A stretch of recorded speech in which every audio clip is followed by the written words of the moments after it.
बात तो ये है, मिल तो सब जाए। हनुमान जी को क्या मिला? अष्ट सिद्धि नवनिधि के दाता। अष्ट सिद्धियां, जिन सिद्धियों के पीछे आदमी घूमता है वो सिद्धियां हनुमान जी के आगे पीछे हाथ जोड़े खड़ी हैं। चारों युग पर ताप तुम्हारा, चारों युगों पर हनुमान जी की जय जयकार है। लेकिन वो हनुमान जी कहाँ है?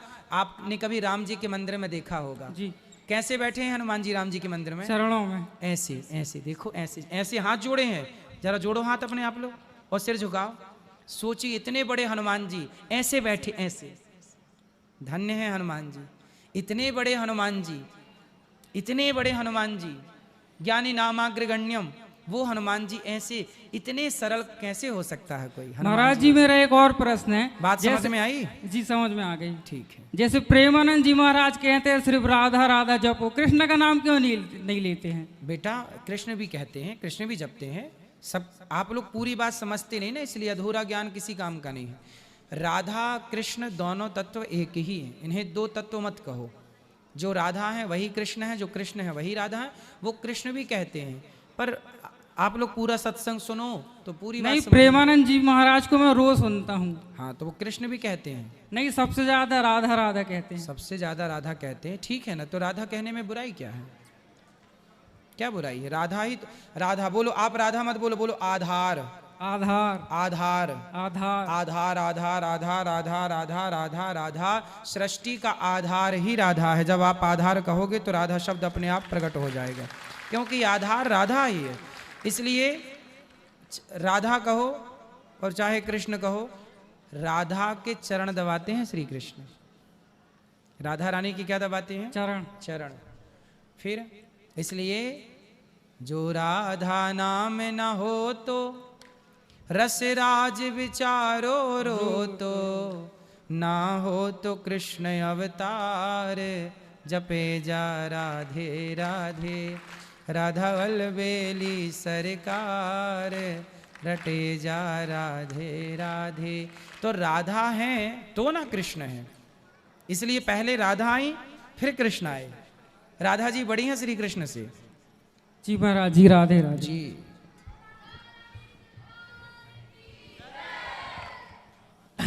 हमारे भैया डॉक्टर श्री अभिजीत बिश्नोई जी, अजय बिश्नोई जी के पुत्र हैं, जग्गी निवार जी, भूरा पाठक जी, आप सबका बहुत बहुत स्वागत है। जल्दी तो नहीं है जाने की? जाने की जल्दी तो नहीं है ना? क्या है? बस थोड़ी देर और फिर। राधे राधे गुरु जी। आप आए इसके लिए धन्यवाद। राधे राधे गुरु जी जी। राधे गुरु जी। मेरा एक विनय है कि मैं केवट जाति से हूँ। बहुत अच्छा। और जैसे राम जी के चरण केवट न पखारे प्रभु, तो वहाँ पे चरणामृत पिया। ठीक है। तो जो आज के केवट लोग होते हैं वो दारू क्यों पीते हैं ज्यादा? अब ये सवाल तो आप केवटों से पूछो। तो प्रभु मेरा तो कोई नहीं मानता। मैं कहता हूँ कि जब अपन ने चरणामृत पिया है तो दारू का क्या सवाल है वहाँ पीने से? जब से राम जी के चरण केवट ने धोए तब से पूरी दुनिया में केवट के हाथ का पानी पीने का विधान हो गया कि भैया तुम अपने हाथ से पानी पिला दो, क्योंकि तुम्हारे हाथ प्रभु के चरण तक पहुँचे हैं। इसलिए आज भी इस क्षेत्र में जहाँ मैं पला बढ़ा, अपने इस क्षेत्र में तो केवट के हाथ का पानी पीना बड़ा शुभ माना जाता है। हर विवाह उत्सव में, हर तीज त्योहार में केवट का ही पानी पीते हैं लोग। क्यों? क्योंकि केवट के वो पवित्र हाथ हैं जो प्रभु के पांव तक गए। इस धरती पे प्रभु के पांव तक और किसी के हाथ नहीं गए, जितनी सरलता और सहजता से केवट के हाथ चले गए।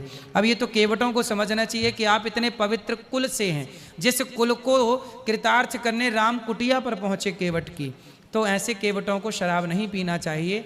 आप ठीक कह रहे हैं। तो गुरु जी कृपा करके थोड़ा आप अपनी कथा में बोला करें कि केवट जाति को दारू नहीं पीना चाहिए। नहीं, सबको दारू नहीं पीना चाहिए, मैं सबके लिए बोलता हूँ, पर अब केवट के लिए विशेष बोला करूंगा। ठीक है? मेरे हिसाब से तो ये लग रहा है कि मेरी केवट जाति से वो कंपनियां चल रही हैं। कौन सी कंपनी? दारू कंपनियां हैं। हाँ सही कह रहे हैं, सही है। दारू कंपनी आपकी जाति से चल रही है। ठीक है। जितने हैं जहाँ भी जाओ रिश्तेदारी में सब दारू पीते हैं। तो कौन सी वाली पीते हैं? अब सर गुरुजी मुझे जानकारी नहीं है, क्योंकि मैं पीऊँ तो बताऊं। आप नहीं पीते? नहीं। चलो आप बहुत अच्छे हैं। चलो तुम्हारे लिए गीत सुना देते हैं एक लाइन का। केवट, माइक दो उस बच्चे को। केवट क्या कहता है? केवट कहते हैं राम जी से कि हे राम, नाथ इस अनाथ पर, नाथ इस अनाथ पर दया कीजिए, राम अपने चरणों को धुला लीजिए, राम अपने चरणों को धुला लीजिए। राम इस अनाथ पर, नाथ इस अनाथ पर दया कीजिए, राम अपने चरणों को धुला लीजिए, राम अपने चरणों को धुला लीजिए। वाह, सुंदर, बहुत बढ़िया गा रहे हैं, सुंदर, बहुत सुंदर। अब केवटों के लिए हम बोला करेंगे, ठीक है, कि दारू ना पिया करें। राधे राधे गुरु जी। जी, प्रणाम आपको। खुश रहिए। गुरु जी, एक प्रश्न है कि लौकिक संसार और अलौकिक संसार में अंतर क्या होता है? देखिए, अलौकिक संसार के बाद ना लौकिक संसार तो बिल्कुल फीका है। जैसे किसी को रबड़ी मिल जाए तो रबड़ी के आगे गुड़ फीका है, ऐसे ही है। एक अलौकिक दिव्यता मिल जाए दर्शन करने के लिए तो फिर कुछ भी अच्छा नहीं लगता। तो जैसे भगवान श्री कृष्ण ने अर्जुन को दिव्य चक्षु प्रदान कर दिए, दिव्य चक्षुओं से अपना विराट रूप दिखाया, उस विराट रूप को देखने के बाद फिर कुछ अच्छा थोड़ी लगता। जब ईश्वर को पा लिया, देख लिया, फिर क्या देखना है? तो उसके बाद तो फिर ये संसार फिर कुछ भी नहीं है, जीरो है। गुरु जी, जैसे अपने लौकिक संसार में विज्ञान से सब कुछ चल रहा है, जैसे विज्ञान होती है, तो ये ऐसा क्या? विज्ञान से सब कुछ नहीं चल रहा है। विज्ञान देखो एक नॉलेज है। जी जी। विज्ञान क्या है, साइंस क्या है? एक नॉलेज है। जी। विज्ञान से सब चल नहीं रहा जी है। जी। आज के 100 साल पहले जब कोई सैटेलाइट नहीं थी, 1950 में पहली सैटेलाइट छोड़ी गई। जी जी। उसके पहले तो कोई सैटेलाइट नहीं थी, जी। कोई साइंस का नामो निशान नहीं जी, था। जी। फिर भी हमारे यहाँ यात्राएं थी, हमारे यहाँ सूर्य ग्रहण कब पड़ना है पता था, चंद्र ग्रहण कब पड़ना है पता था। तो साइंस, वेदों का ही दूसरा नाम साइंस है। इसलिए आप ये कहो कि वेद ही विज्ञान है। बिल्कुल। सुपर साइंस जैसी कोई चीज है सर? सुपर साइंस है ना, सुपर साइंस मतलब सुपर नेचुरल वर्ल्ड में सुपर साइंस। देखो, पहले ये समझो कि साइंस क्या है। जी पानी में बिजली है, ये ज्ञान है। जी। पानी में बिजली है, ये क्या है? ज्ञान है। जी।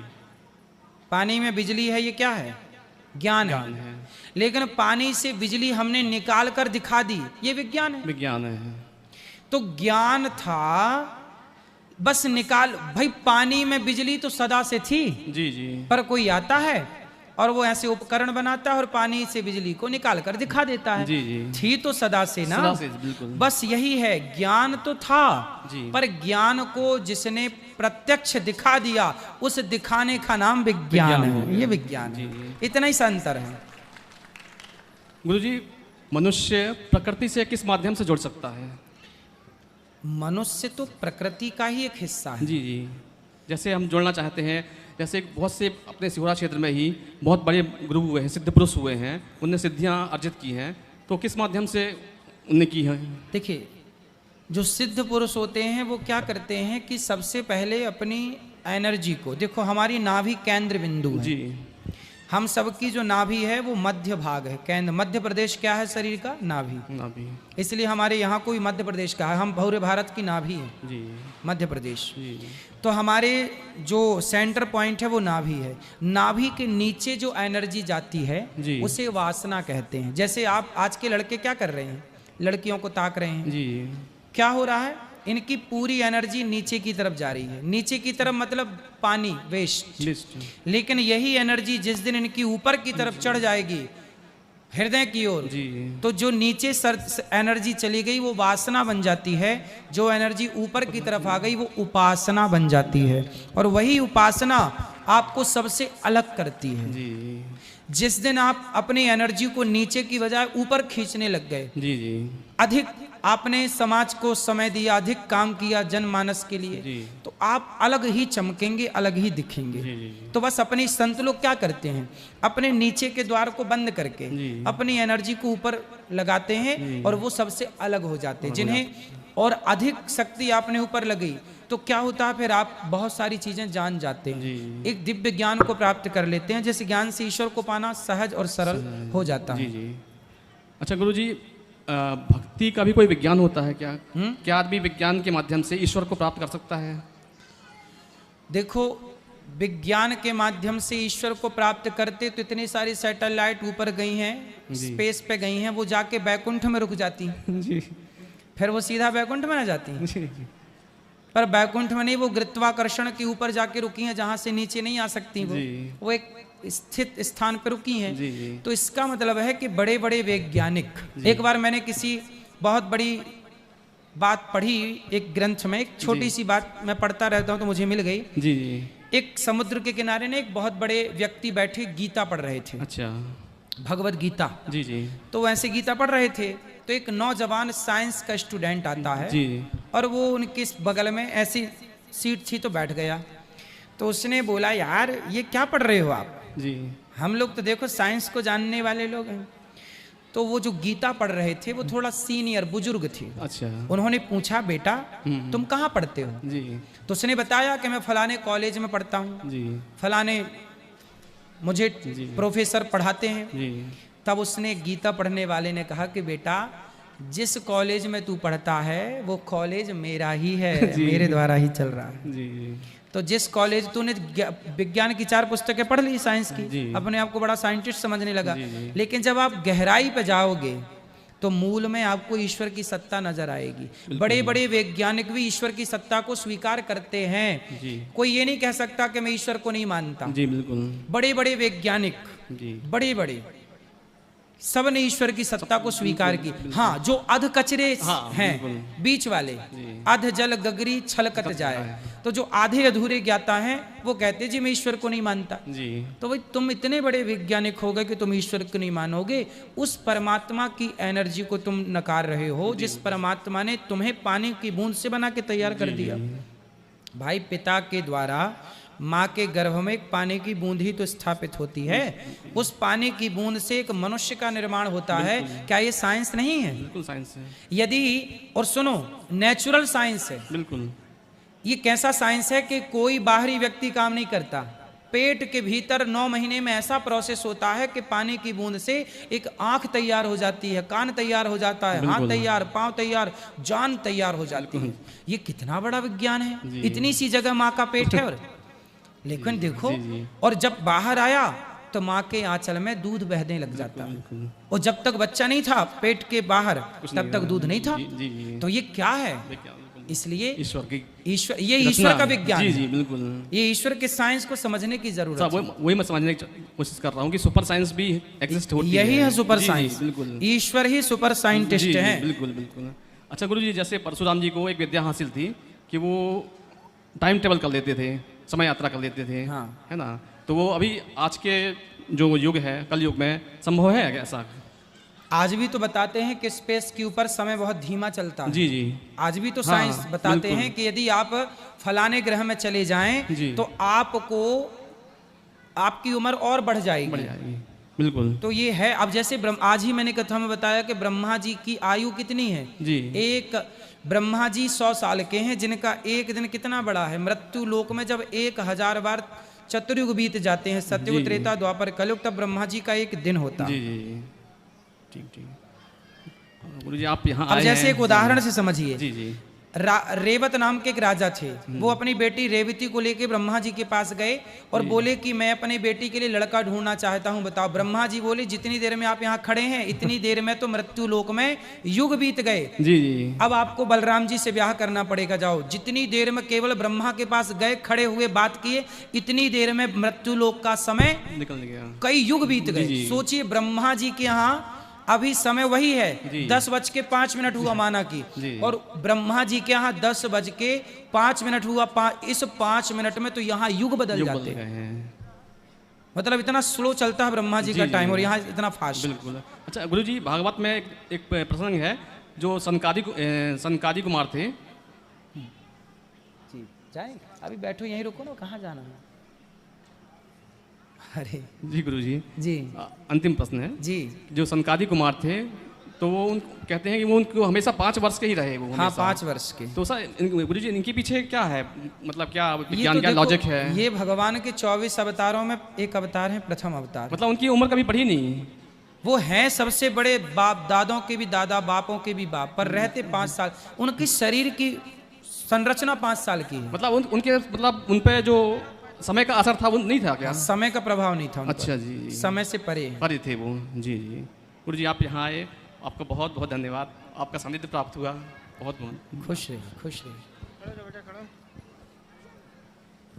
राधे राधे गुरुजी। जी। मेरा आपसे ये प्रश्न था, आज का मतलब तुलसी माला हमें पहनने के बाद क्या क्या नियम करने चाहिए? क्योंकि आजकल नॉर्मल लोग भी प्याज लहसुन मतलब खाने के बाद तुलसी की मतलब माला पहनकर यहाँ वहाँ घूमते हैं, तो क्या उन्हें मतलब पहनकर ये सब खाना चाहिए या नहीं खाना चाहिए? मांस नहीं खाना चाहिए, शराब नहीं पीना चाहिए, लहसुन प्याज तो तामसी है इसलिए भोग नहीं लगता, बाकी पाप की श्रेणी में नहीं है लहसुन प्याज। हाँ। आप खाओ मत खाओ वो आपकी स्वतंत्रता तो है, मतलब केवल शराब और मांस। हाँ, और मतलब फुल टाइम उसको पहन के मतलब जो घूमते हैं, सो जाते हैं, उतारते नहीं, तो वो सब। तुलसी की माला गले में हमेशा पहने ही रहना चाहिए, ये बहुत शुभ होता है। तुलसी ना भगवान की पत्नी है, हाँ। भगवान के ऊपर नहीं चढ़ी रहती तुलसी महारानी। ये पॉजिटिविटी है। तुलसी का अर्क बाजार में बिकता है आज बड़ा महंगा, बड़ी बड़ी दवाइयाँ बनती हैं तुलसी के अर्क से। तुलसी का बीज होता है काले कलर का दाना, उससे तेल बनता है, वो तेल बड़ा महंगा बिकता है। तो आज दुनिया को पता चला कि तुलसी की कीमत क्या है। हमारे ऋषि मुनि पहले से क्षार भरा पड़ा है तुलसी में, तो कहते हैं तुलसी सबसे बड़ी औषधि है जो सबके यहाँ बड़ी आसानी से हो सकती है। तो ये पॉजिटिविटी से भरी होती है तुलसी, इसलिए इसको पहनना चाहिए, हर हाल में पहनना चाहिए। इसका शुद्धि अशुद्धि से कोई लेना देना नहीं, बस गले में पड़ी हो। नहीं, मैंने सुना था कि मतलब इसमें भी रूल्स रहते हैं, तो वो ठीक है, रूल्स तो फिर सब जगह है। हाँ। फिर सारे रूल्स फॉलो नहीं कर सकता ना सारे व्यक्ति, जी। पर इसे धारण करने के फायदे बहुत हैं, हाँ हानि एक भी नहीं है। जी। इसलिए पॉजिटिविटी ज़्यादा है तो धारण कर लो। जी, धन्यवाद। हेलो हेलो, गुरु चरण स्पर्श। खुश रहिए। जो अभी माता जी कह के गई हैं कि उनका बच्चा मोबाइल देखता है, हाँ। तो उनको मंदिर भेजा जाए जिससे वो मोबाइल ना देखेंगे, मंत्र सीखेंगे। मैंने भी मंत्र सीखे हैं, मैं आपको सुनाता हूँ। सुनाओ।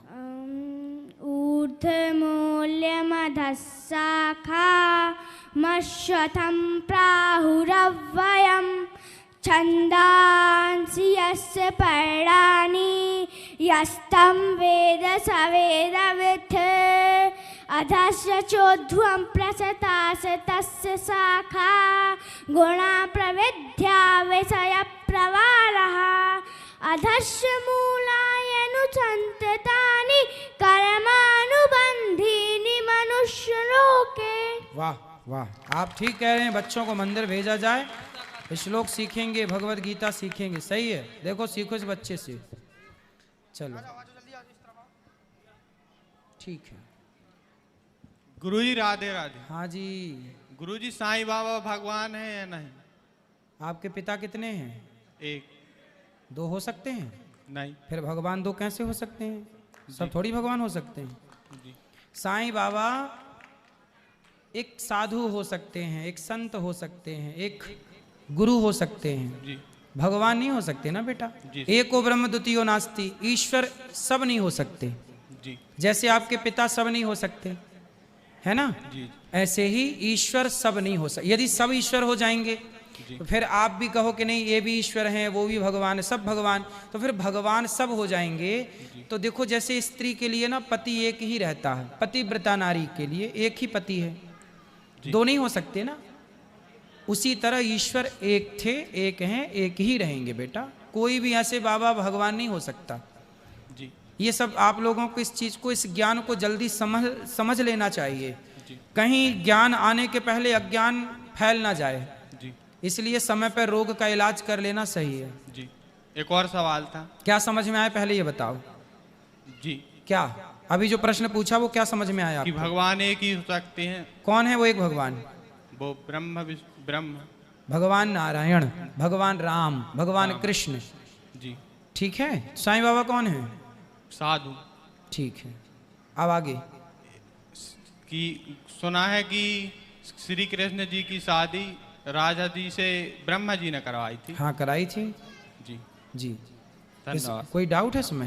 नहीं, डाउट था तो अब क्लियर हो गया। ठीक है। महाराज जी राधे राधे सीताराम। सीताराम महाराज जी आपके चरणों में कोटि कोटि प्रणाम। जी। महाराज जी मेरा एक प्रश्न है कि रुद्राक्ष क्यों पहनते हैं? जैसे तुलसी पॉजिटिविटी से भरी है, ऐसे भगवान शंकर को रुद्राक्ष बड़ा प्रिय है, तो रुद्राक्ष भी पॉजिटिविटी से भरा है। जी सकारात्मकता ज्यादा है इनमें ना, ये अच्छी जी, चीजें हैं, जी इसलिए महाराज। पहन लेना कोई बुराई नहीं है, सही है। महाराज जी दूसरा प्रश्न और है हाँ। कि क्रोध को कैसे नियंत्रण करें? जब क्रोध आए तो चुप रहो। जी जी महाराज जी राधे राधे। ठीक है गुरु जी सीताराम जी। प्रणाम। मुझे फिर बोलो बोलो। थोड़ा सा मेरा प्रश्न है गुरु जी, मेरे माँ बाप बच्चे सब खुशी रहें, इतना सा आशीर्वाद आपसे चाहिए। बिल्कुल, भगवान सबको सुखी रखें। इतना ही आशीर्वाद चाहिए गुरु चलो, जी। खुश रहिए। अब जो प्रश्न है कल फिर प्रश्नोत्तरी होगी, ठीक है? कल बात करेंगे। आज के लिए इतना ही। सबको जय श्रीमन्नारायण, जय श्री कृष्णा, शुभ रात्रि, राधे राधे।